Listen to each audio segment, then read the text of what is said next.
दोस्तों, Aryan drugs case में एक बहुत बड़ी खबर निकल कर आ रही है। एनसीबी की पूछताछ में अनन्या ने एक बड़ा खुलासा कर दिया है। अनन्या ने इस बात को कबूल कर लिया है कि आर्यन के कहने पर उन्होंने एक दो बार उनके लिए ड्रग्स का इंतजाम करवाया था। वो एक ऐसे शख्स को जानती हैं जो ड्रग्स की सप्लाई करता है। उसी के जरिए उन्होंने आर्यन को 1 से 2 बार ड्रग्स दिलवाए थे। बताया जा रहा है कि ये शख्स किसी बड़े सेलिब्रिटी के फार्म हाउस में काम करने वाला एक नौकर है, जिससे एनसीबी ने पूछताछ भी की है। अनन्या के कहने पर इसी शख्स ने आर्यन को ड्रग्स दिया था। सोर्स के मुताबिक एनसीबी ने एक शख्स का फोन जब्त कर लिया है और इसे सोमवार को पूछताछ के लिए बुलाया है। हो सकता है कि अनन्या और इस शख्स को आमने सामने बिठाकर पूछताछ की जाए।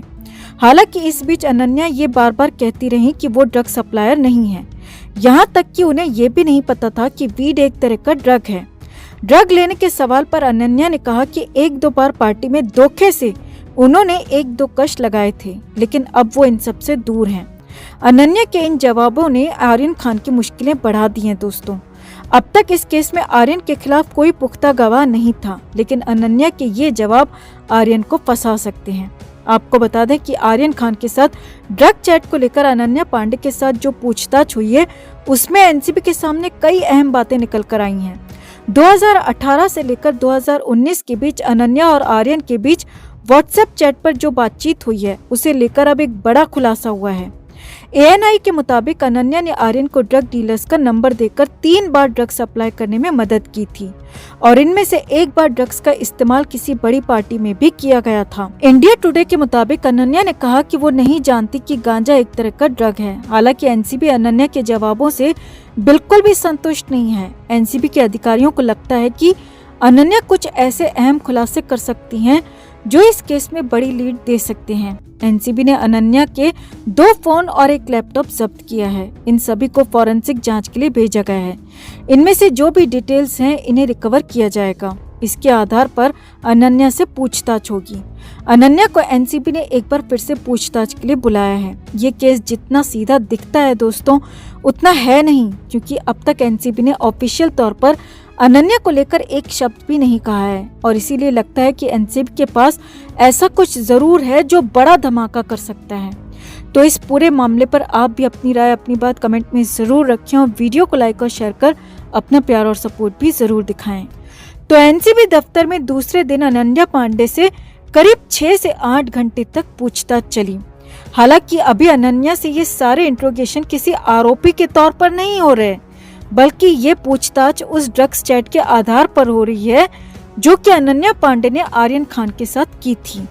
उस ड्रग चैट में अनन्या से आर्यन ने पूछा था कि क्या वो गांजा उपलब्ध करवा सकती है, तो इस पर अनन्या ने आर्यन को जवाब देते हुए कहा था, हाँ वो अरेंज करवा सकती है। इतना ही नहीं, उसी व्हाट्सएप चैट में अनन्या ने आर्यन को 2-3 ड्रग पेडलर्स के नंबर भी दिए हैं और कहा है कि इनके पास हर तरह का माल मिल जाएगा। इसके अलावा भी इस व्हाट्सएप चैट में ऐसा बहुत कुछ है दोस्तों, जो कि कानूनों का साफ उल्लंघन करता है। अब इसी चैट को लेकर अनन्या की परेड एनसीबी दफ्तर में चल रही है। अब पहले दिन अनन्या ने चैट को लेकर एनसीबी के सामने सफाई दी थी कि वो तो आर्यन खान से मजाक कर रही थी, क्योंकि आर्यन उनके बचपन के दोस्त हैं और वो साथ में पढ़ाई भी करते थे और साथ में पार्टी भी करते थे और इसी लिहाज से वो आर्यन से सिर्फ मजाक कर रही थी। अनन्या ने एनसीबी के सामने ये भी कहा था कि ना तो उन्होंने कभी ड्रग खरीदी है और ना ही कभी ड्रग का इस्तेमाल किया है। जी हाँ, अनन्या ने पहले दिन अपने आप को पूरी तरह पाक साफ बताया था।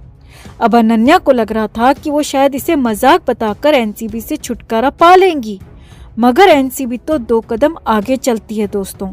इसीलिए दूसरे दिन की पूछताछ में अनन्या के पहुंचने से पहले ही एनसीबी ने उस ड्रग पेडलर को दफ्तर में बिठा रखा था जिसके जरिए आर्यन ने ड्रग खरीदी थी। जी हाँ, सूत्रों की माने तो एनसीबी ने अनन्या से पहले दिन की पूछताछ के बाद एक ड्रग पेडलर को डिटेन किया था और एनसीबी का दावा है कि ये वही ड्रग पेडलर है जिसका कनेक्शन न सिर्फ आर्यन खान से है, बल्कि रिया चक्रवर्ती, शौविक चक्रवर्ती और अरमान कोहली से भी इसके तार जुड़े हैं। अब उसी ड्रग पेडलर को आंखों के सामने देखकर अनन्या के होश उड़ गए। अब बोलने के लिए अनन्या के पास झूठ भी नहीं बचा था, क्योंकि ड्रग पेडलर पहले से ही एनसीबी को सब कुछ बता चुका था। अब अनन्या पांडे ने दूसरे दिन की पूछताछ में इसमें सिर्फ हाँ और ना में जवाब दिया। जो अनन्या पहले दिन की पूछताछ में एनसीबी को बहुत ही यूज्ड टू तरीके से ले रही थी, उस अनन्या को समझ में आ गया कि वो बुरी तरह फंस चुकी है। सामने आया है कि एनसीबी अधिकारियों ने अनन्या से रूम में आते ही पूछा कि क्या आप इस शख्स को जानती हैं। अब सूत्रों की माने तो अनन्या ने पहले कहा कि वो नहीं जानती। फिर एनसीबी अधिकारियों ने कहा मगर ये शख्स आपको जानता है। अब अनन्या को समझ में आ गया था कि वो फंस चुकी हैं, तो अनन्या ने बात को पलटते हुए कहा उन्हें ठीक से याद नहीं है, वो कंफ्यूज्ड हैं। अब सामने आया है कि इसके बाद तो एनसीबी ने अनन्या पांडे पर एक एक कर कई सवालों की बौछार कर दी, जिस वजह से अनन्या पांडे इतनी घबरा गईं कि अनन्या ने खुद के अस्वस्थ होने की बात भी कही। अनन्या ने कहा कि वो ठीक महसूस नहीं कर रही हैं, उन्हें लो बीपी लग रहा है, जिस पर एनसीबी ने अनन्या को कुछ देर का ब्रेक दिया और चाय कॉफी के लिए भी पूछा। फिर तीसरे राउंड की पूछताछ में अनन्या से पूछा गया कि चैट में जिन ड्रग्स की बात हो रही है उसका सप्लायर कौन है, क्या आपने किसी ड्रग पेडलर से डायरेक्ट संपर्क किया है, कहीं ये शख्स जो आपके सामने बैठा है आप चैट में उसी की बात तो नहीं कर रही। अब सामने आया कि इस सवाल के बाद अनन्या बुरी तरह घबरा गई और अनन्या ने एक बार फिर से खुद को कंफ्यूज्ड बताया और कहा कि वो नहीं जानते कि ये शख्स कौन है, उन्हें कुछ भी याद नहीं है।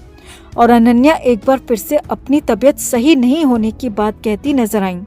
हालांकि एनसीबी टीम अच्छी तरह जानती है कि पूछताछ में कैसी तबीयत खराब होती है, इसीलिए एक बार फिर से अनन्या को 10 मिनट का ब्रेक दिया गया और उसके बाद अनन्या से पूछताछ की गई। अब इसके बाद करीब लगातार 3.5 घंटे बिना रुके एनसीबी टीम ने अनन्या से इंट्रोगेशन की और अनन्या से कई तरह के सवाल किए। अनन्या पांडे के सामने ड्रग पेडलर से भी एनसीबी की टीम ने पूछताछ की। अब इसी पूछताछ में ड्रग पेडलर ने आर्यन के अलावा रिया चक्रवर्ती, शौविक चक्रवर्ती और अरमान कोहली का भी जिक्र किया। मतलब ये सभी आपस में कनेक्टेड हैं और सूत्रों की माने तो अब एनसीबी टीम एक बार फिर से रिया शौविक की भी फाइलें टटोल रही है ताकि उनको भी फिर से रिमांड पर लिया जा सके। अब वैसे तो अनन्या से कई सवाल किए गए मगर अभी तक सारी डिटेल बाहर नहीं आई है और जैसे ही हमारे पास डिटेल बाहर आएगी तो हम आपके साथ जरूर शेयर करेंगे। तो आपका अनन्या पांडे को लेकर क्या कहना है दोस्तों? क्या सच में अनन्या पांडे का उस ड्रग पेडलर से कोई कनेक्शन है? आप भी अपनी राय कमेंट में जरूर रखें और वीडियो को लाइक और शेयर कर अपना प्यार और सपोर्ट भी जरूर दिखाएं।